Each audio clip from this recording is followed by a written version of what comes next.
Hi hello నమస్తే welcome to Telugu one. This is Diveshri. ఒకే కథతో ఒకటికి మించి సినిమాలు రూపొందిన సందర్భాలు చాలానే ఉన్నాయి. అయితే కొంత గ్యాప్తో తీస్తారు కాబట్టి వాటిని మనం రీమేక్స్ అనుకుంటాం. అలా కాకుండా ఒకే కథతో ఒకే సమయంలో రెండు సినిమాలు రూపొందితే ఎలా ఉంటుంది? అలా టాలీవుడ్లో చాలాసార్లు జరిగింది. 1993లో Krishna films Savitri east India, Sati Savitri, 1993లోనే imperial Ramadasu, east India Ramadasu, 1938లో ద్రౌపది వస్త్రాపహరణం, ద్రౌపది మాన సంరక్షణం, 1942లో జమినీ వారి బాలనాగమ్మ, శాంతవారి బాలనాగమ్మ, 1950లో లక్ష్మమ్మ, శ్రీ లక్ష్మమ్మ కథ. ఇలా ఒకే కథతో పోటాపోటీగా సినిమాలు నిర్మించారు. తెలుగు సినిమా పుట్టిన తొలినాళ్లలో నిర్మాణం జరుపుకున్న ఈ సినిమాల గురించి అప్పట్లో పెద్ద చర్చలే జరిగాయి.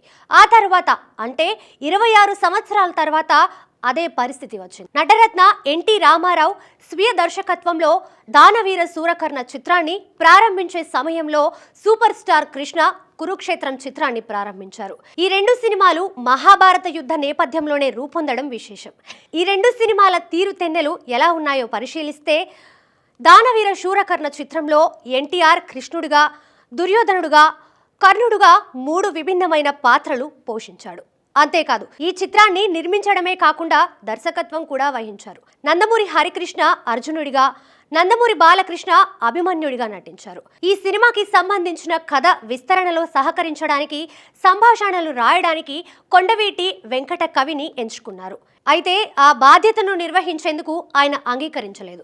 అప్పుడు ఎన్టీఆర్ఏ స్వయంగా ఆయన్ని కలిసి సినిమా చేయడానికి ఒప్పించారు.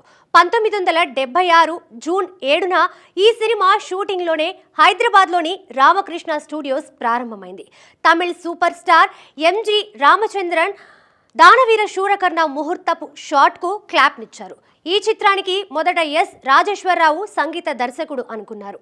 ఈ సినిమాలో మొదట వచ్చే ఏ తల్లి నిన్నుకన్నదో పాటను కంపోజ్ చేసింది ఎస్ రాజేందర్ రావే. ఆ తర్వాత ఆయన స్థానంలోకి పెండ్యాల నాగేశ్వరరావు వచ్చారు.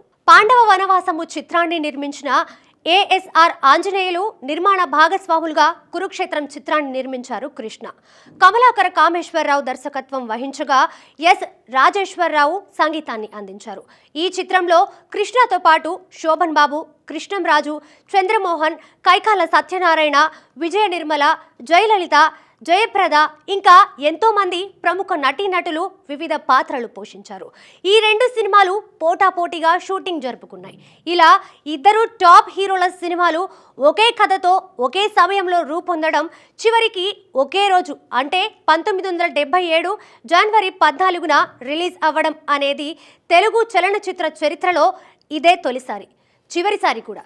ఈ సినిమా నిర్మాణం జరుపుతున్నన్ని రోజులు ఎక్కడ చూసినా ఈ రెండు సినిమాల గురించే మాట్లాడుకునేవారు. ఇక పత్రికల్లో ఈ రెండు సినిమాల గురించే వార్తలు వచ్చేవి.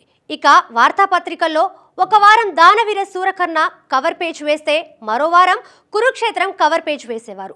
రెండోది బ్యాక్ పేజ్కి వెళ్ళేది. అలా చాలా కాలం ఈ రెండు సినిమాలు వార్తల్లో నిలిచాయి.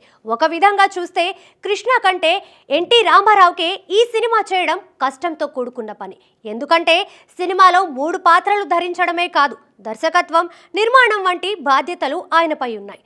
అయినా ఈ సినిమా షూటింగ్ను కేవలం 43 రోజుల్లో పూర్తి చేశారు. ఈ సినిమాకి 10 లక్షల బడ్జెట్ అయ్యింది. అందరూ ఈ సినిమా రిలీజ్ కోసం ఎదురు చూశారు. 1977 జనవరి 14న దానవీర శూరకర్ణ, కురుక్షేత్రం చిత్రాలు రిలీజ్ అయ్యాయి. పౌరాణిక పాత్రలు పోషించడంలో ఎన్టీఆర్కి ఉన్నంత అనుభవం కురుక్షేత్రం చిత్రంలో నటించిన హీరోకు లేదు. దీంతో దానవీర సూరకర్ణ ముందు కురుక్షేత్రం నిలబడలేకపోయింది. ఎన్టీఆర్ దాటిని తట్టుకోవడం కృష్ణ వల్ల కాలేదు. దీంతో కురుక్షేత్రం పరాజయం పాలైంది. అయితే ఇదే సినిమాను హిందీలో డబ్ చేసి రిలీజ్ చేస్తే అక్కడ ఘన విజయం సాధించింది. ఇక దానవీర శూరకర్ణ ఘన విజయం సాధించి అందరి ప్రశంసలు అందుకుంది. లవకుశ తర్వాత ₹1 కోటి కలెక్ట్ చేసిన చిత్రంగా దానవీర శూరకర్ణ రికార్డు సృష్టించింది. 1994లో ఈ cinema Andhra ceded re release రైట్స్ను 65 లక్షలకు అమ్మారు. అప్పుడు కూడా ఈ సినిమా ₹1 కోటి కలెక్ట్ చేసింది.